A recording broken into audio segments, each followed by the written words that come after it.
वज़ीर दिफा ख्वाजा आसिफ ने भी तहरीक इंसाफ को निशाने पर रख लिया। बोले ट्वीट के जरिए PTI ने अपनी सोच एक बार फिर वाज़े कर दी है।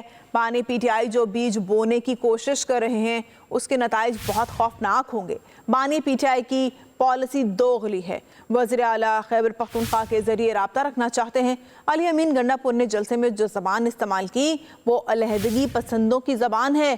कहा बिलावल भुट्टो की तजवीज़ पर कमेटी बनाई गई। कमेटी इजलास का माहौल देखा तो वॉकआउट किया। इस कमेटी के रहने का अब कोई जवाब बाकी नहीं है। बार बार CM KP का नाम लिया जा रहा है कि वो वहां जबरदस्ती नहीं गए हुए थे, वो 7-8 घंटे अपनी मर्जी से रहे हैं। बानी PTI उनको अपने हाथ में रखना चाहते हैं क्योंकि उनको पता है कि उनके राब्ते हैं। ये एक दोगली पॉलिसी है जो अब माहौल जो है इस हाउस में क्रिएट हो गया हुआ है और उसका जिम्मेवार जो है वो वाहिद शख्स है, वो बानी PTI।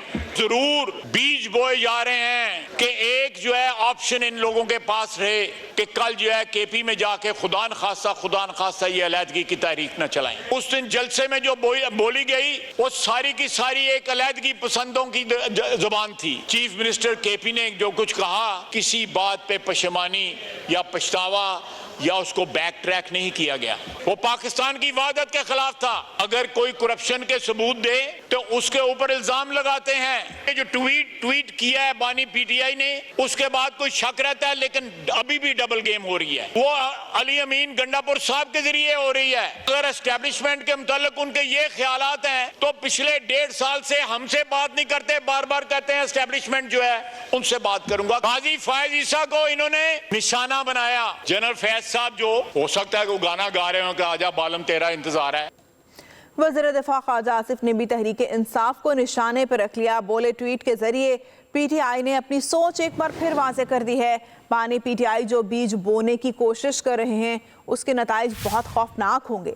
बानी PTI की पॉलिसी दोगली है। वज़ीर आला खैबर पख्तूनख्वा के जरिए रब्ता रखना चाहते हैं। अली अमीन गंडापुर ने जलसे में जो ज़बान इस्तेमाल की वो अलहदगी पसंदों की ज़बान है। कहा बिलावल भुट्टो की तजवीज़ पर कमेटी बनाई गई। कमेटी इजलास का माहौल देखा तो वॉकआउट किया। इस कमेटी के रहने का अब कोई जवाब बाकी नहीं है। बार बार CM KP का नाम लिया जा रहा है कि वो वहां जबरदस्ती नहीं गए हुए थे, वो 7-8 घंटे अपनी मर्जी से रहे हैं। बानी PTI उनको अपने हाथ में रखना चाहते हैं क्योंकि उनको पता है कि उनके राब्ते हैं। ये एक दोगली पॉलिसी है जो अब माहौल जो है इस हाउस में क्रिएट हो गया हुआ है और उसका जिम्मेवार जो है वो वाहिद शख्स है, वो बानी PTI।